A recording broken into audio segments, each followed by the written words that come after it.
Magandang gabi sa inyong lahat. Ako si Julio Savares at sa vlog na ito, ibabahagi ko sa inyo ang mga karanasan ko bilang isang barge patrol.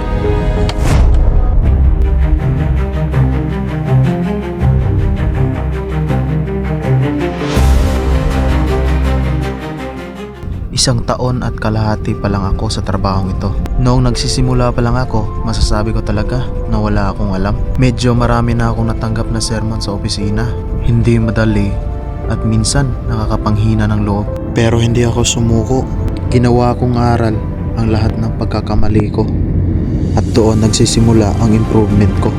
Aaminin ko, maliit lang ang barge na hinawakan ko. May gross tonnage lang ito na 1,000. Pero hindi sinusukat sa laki ng barge ang responsibilidad ng isang patron. Bilang isang barge patron, ako ang responsable sa kaligtasan ng barge at ng kargamento nito at ang buong operasyon. Hindi madali, lalo na kapag nag-aatraka at mas mahirap pa kapag nag-undergo ang operation. Isang maling decision lang pwedeng magdulot ng malaking problema sa buong operation.